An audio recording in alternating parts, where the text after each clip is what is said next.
데살로니가후서 2장 1절에서 마지막 절까지 말씀을 함께 보겠습니다. 형제들아, 우리가 너희에게 구하는 것은 우리 주 예수 그리스도의 강림하심과 우리가 그 앞에 모임에 관하여 영으로나 또는 말로나 또는 우리에게서 받았다 하는 편지로나 주의 날이 이르렀다고 해서 쉽게 마음이 흔들리거나 두려워하거나 하지 말아야 한다는 것이라. 누가 어떻게 하여도 너희가 미혹되지 말라. 먼저 배교하는 일이 있고 저 불법의 사람 곧 멸망의 아들이 나타나기 전에는 그날이 이르지 아니하리니 그는 대적하는 자라. 신이라고 불리는 모든 것과 숭배함을 받는 것에 대항하여 그 위에 자기를 높이고 하나님의 성전에 앉아 자기를 하나님이라고 내세우느니라. 내가 너희와 함께 있을 때에 이 일을 너희에게 말한 것을 기억하지 못하느냐. 너희는 지금 그로 하여금 그의 때에 나타나게 하려 하여 막는 것이 있는 것을 아나니 불법의 비밀이 이미 활동하였으나 지금은 그것을 막는 자가 있어 그 중에서 옮겨질 때까지 하리라. 그때에 불법한 자가 나타나리니 주 예수께서 그 입의 기운으로 그를 죽이시고 강림하여 나타나심으로 패하시리라. 악한 자의 나타남은 사탄의 활동을 따라 모든 능력과 표적과 거짓 기적과 불의의 모든 속임으로 멸망하는 자들에게 있으리니 이는 그들이 진리의 사랑을 받지 아니하여 구원함을 받지 못함이라. 이러므로 하나님이 미혹의 역사를 그들에게 보내사 거짓 것을 믿게 하심은 진리를 믿지 않고 불의를 좋아하는 모든 자들로 하여금 심판을 받게 하려 하심이라. 주께서 사랑하시는 형제들아, 우리가 항상 너희에 관하여 마땅히 하나님께 감사할 것은 하나님이 처음부터 너희를 택하사 성령의 거룩하게 하심과 진리를 믿음으로 구원을 받게 하심이니 이를 위하여 우리의 복음으로 너희를 부르사 우리 주 예수 그리스도의 영광을 얻게 하려 하심이니라. 그러므로 형제들아, 굳건하게 서서 말로나 우리의 편지로 가르침을 받은 전통을 지키라. 우리 주 예수 그리스도와 우리를 사랑하시고 영원한 위로와 좋은 소망을 은혜로 주신 하나님 우리 아버지께서 너희 마음을 위로하시고 모든 선한 일과 말에 굳건하게 하시기를 원하노라. 아멘. 신앙생활은 기다림입니다. 무엇을 기다리는 기다림일까요? 좋은 일이 일어나기를 기다리는 것일까요? 우리가 소원하는 일이 이루어지기를 기다리는 것일까요? 성경에 기록된 하나님의 약속이 우리의 삶에 이루어지기를 기다리는 것입니다. 성경에 기록된 하나님의 약속들 가운데 아직 우리의 삶에 이루어지지 않은 약속이 속히 이루어지기를 기다리는 것입니다. 교회는 기다리는 사람들의 모임입니다. 성경에 기록된 하나님의 약속들 가운데 아직 이 땅에 이루어지지 않은 약속이 속히 이루어지기를 함께 기다리는 사람들의 공동체입니다. 성경에 온 교회에게 공통적으로 주신 아직 이루어지지 않은 최종적인 약속이 하나 있습니다. 요한계시록 마지막 장인 22장 20절에 예수님의 마지막 약속의 말씀이 기록되어 있습니다. 이것들을 증언하시니가 이르시되 내가 진실로 속히 오리라. 바로 예수님께서 다시 오실 것이라는 약속입니다. 우리가 기다리고 기다리는 최종적인 약속이 바로 이 약속입니다. 교회는 이 예수님의 마지막 약속에 아멘 주 예수여 오시옵소서라고 힘차게 대답하며 그 약속이 속히 이루어지기를 함께 기다리는 사람들의 공동체입니다. 지난 2000년의 교회의 역사는 기다림의 역사였습니다. 초대교회로부터 시작하여 이 땅의 모든 교회는 아직 이루어지지 않은 이 예수님의 마지막 약속이 속히 이루어지기를 기다리고 또 기다려 왔습니다. 그리고 그 기다림은 지금도 계속되고 있습니다. 저와 여러분이 살아가는 하루하루의 삶이 바로 그 기다림의 연속인 것입니다. 우리는 지금 예수님 다시 오실 그날을 기다리며 또 하루를 살아가고 있는 것입니다. 우리가 이 세상 사람들과 다르게 살아야 하는 이유가 바로 이 때문입니다. 교회가 이 세상과 다른 공동체가 되어야 하는 이유도 바로 이 때문입니다. 초대교회 공동체가 로마의 박해 가운데에서도 굳건하게 믿음을 지키며 생명을 걸고 복음을 전하는 사명을 감당할 수 있었던 이유도 바로 이 때문이며, 우리가 우리의 삶의 현실의 어려움을 넉넉히 이기며 하나님의 백성답게 살아갈 수 있는 이유도 바로 이 때문입니다. 데살로니가 교회는 예수님 다시 오실 그날을 간절히 기다리는 교회였습니다. 그런데 오늘 본문을 보면 오늘날 많은 이단들처럼 그들의 순수하고 이 간절한 기다림을 악용하는 악한 자들이 있었던 것 같습니다. 2절에 보면 영으로나 또는 말로나 또는 우리에게서 받았다 하는 편지로나 주의 날이 이르렀다고 해서 쉽게 마음이 흔들리거나 두려워하지 하지 말아야 한다라고 권면하고 있습니다. 누군가 주님의 날이 가깝다라고 시한부 종말론을 외치는 자들이 있었던 것 같습니다. 마태복음 24장 36절에서 예수님께서 그날과 그때는 하늘의 천사들도 아들도 모르고 오직 아버지만 아신다라고 분명하게 말씀하셨음에도 불구하고 마치 하나님으로부터 직접적인 계시를 받은 것처럼 그럴듯한 거짓말로 데살로니가 교회 성도들을 속이는 자들이 있었던 것 같습니다. 오래전 시한부 종말론을 주장하여 교회를 혼란에 빠뜨렸던 이단이 있었는데, 그런 일이 데살로니가 교회 안에 일어나고 있었던 것입니다. 지난 2000년의 기독교 역사 속에서 이런 일들은 끊임없이 반복되었고, 지금도 많은 이단들이 시한부 종말론으로 사람들을 두렵게 하여서 그들을 미혹하고 그들을 착취하고 있는 것을 보게 됩니다. 그래서 3절 상반절에 사도 바울은 단호하게 선을 긋고 있습니다. 누가 어떻게 하여도 너희가 미혹되지 말라.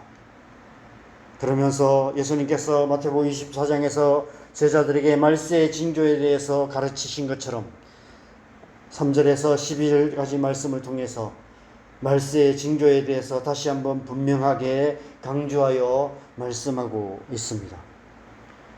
그 가운데 특별히 11절, 12절 말씀을 보면, 이러므로 하나님이 미혹의 역사를 그들에게 보내사 거짓 것을 믿게 하시면 진리를 믿지 않고 불의를 좋아하는 모든 자들로 하여금 심판을 받게 하려 하십니다 라고 말씀하고 있습니다.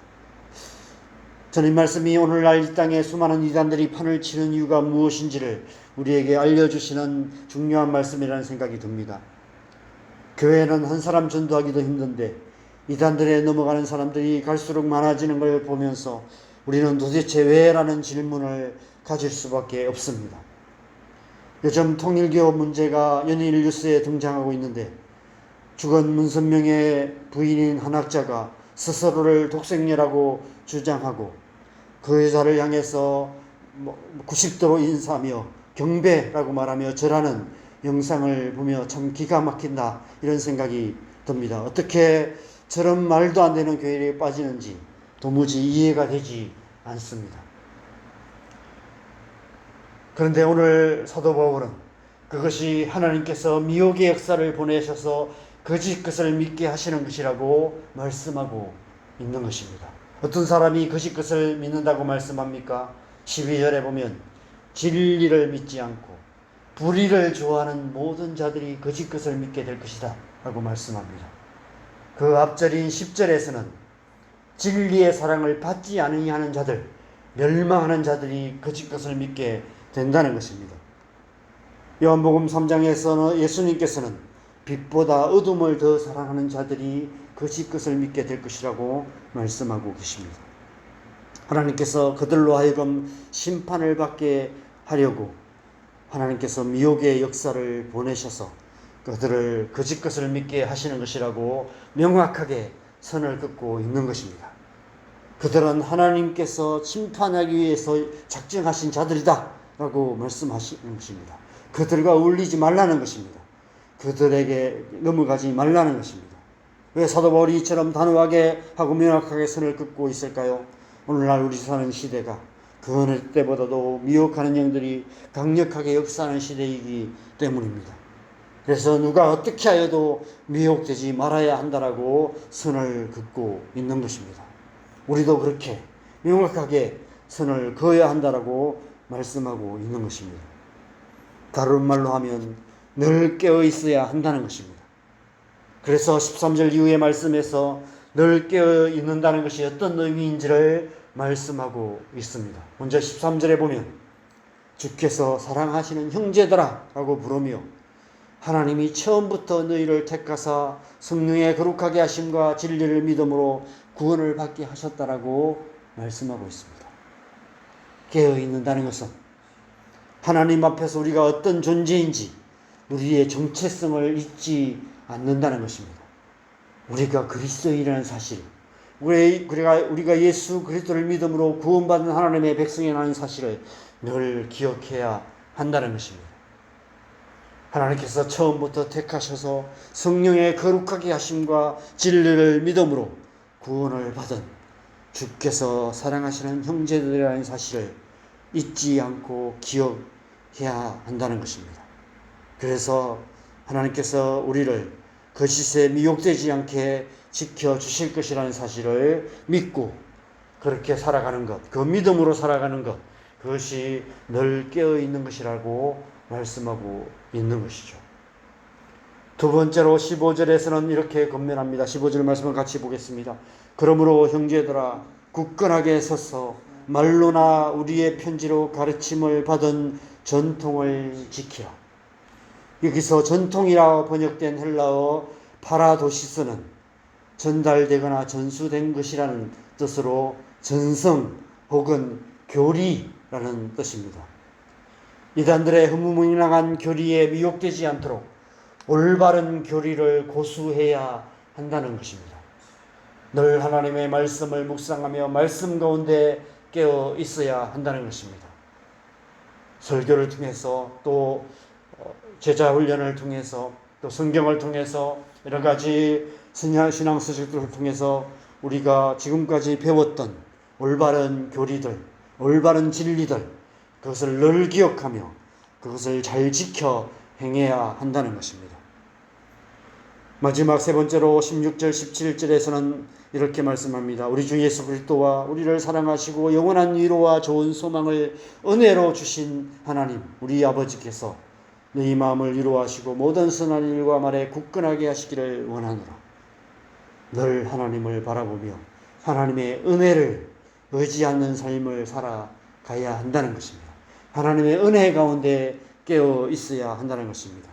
하나님께서 우리를 이 마지막 시대에 하나님의 백성으로 붙들어 주시고 굳건하게 세워 주실 것을 믿고 날마다 하나님만 바라는 삶을 살아가야 한다는 것입니다. 주님 다시 오실 나를 기다리는 삶은 특별하게 살아가는 삶이 아니라는 것입니다. 주님 다시 오실 날이 가까우면 가까울수록 우리는 늘 깨어 있어야 하며 가르침을 받은 대로 살아가야 한다는 것입니다. 늘 하나님의 은혜만을 의지하며 살아가야 한다는 것입니다. 오늘 주신 말씀 굳게 붙들고 그 말씀에 충실하게 살아가는 평범한 하루하루가 곧 주님 다시 오실 그날을 기다리는 기다림의 연속이 된다는 것입니다. 네덜란드 중세 철학자 스피노자가 남긴 명언이 생각이 납니다.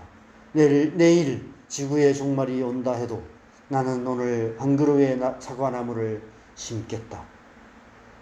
주님 다시 오실 내일을 기다리며 오늘 하루 주어진 삶에 충실하게 살아가는 것, 그것이 마지막 때를 살아가는 하나님의 백성다운 삶이 아닐까 싶습니다. 저와 여러분의 오늘 하루가 그런 하루 되시기를 바랍니다.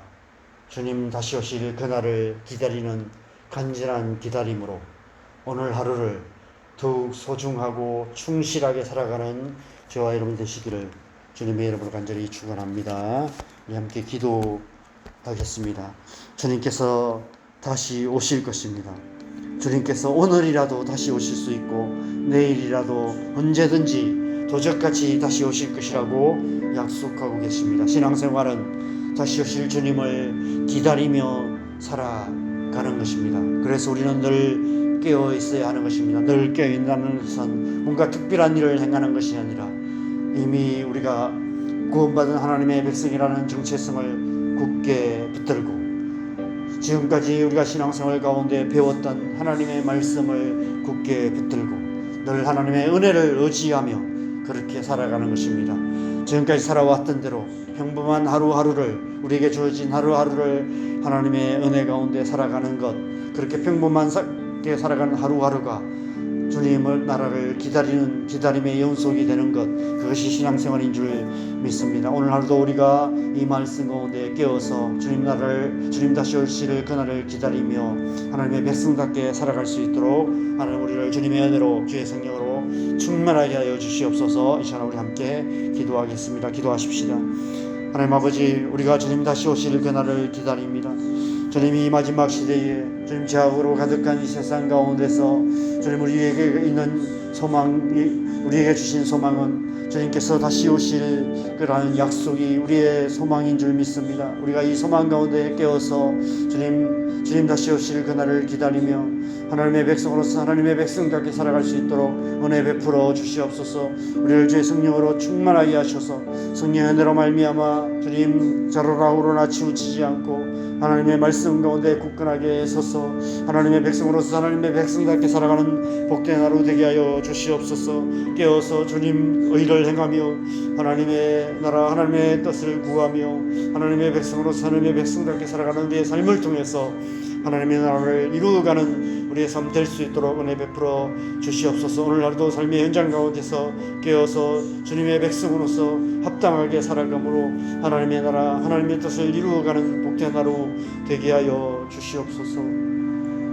이 새벽에도 우리가 계속해서 기도하는 몇 가지 기도 제목을 놓고 기도하겠습니다. 우리의 가족들, 믿지 않는 가족들이 속히 구원받고 주님 앞에 나오는 역사가 일어나게 하여 주시옵소서. 우리의 자녀들 가운데 은혜 부어 주셔서 하나님의 이 마지막 시대에 하나님의 백성으로서 하나님의 백성답게 살아가게 하여 주시옵소서. 교회 안에 은혜를 주셔서 교회가 교회답게 될 수 있도록 하나님이 역사하여 주시옵소서. 이 나라와 이 민족을 붙들어 주셔서 남과 북이 하나 되어서 일방을 축복하는 통일왕국이 속히 이루어지게 하여 주시옵소서. 온 땅과 일방에 선교하시는 수많은 선교사님들 하나님의 성으로 기름 부어 주셔서 주님의 나라를 땅 끝까지 전파하는 사명 잘 감당하게 하여 주시옵소서. 우리가 기도하시고 자유롭게 기도하시다가 돌아가시면 되겠습니다. 기도하겠습니다.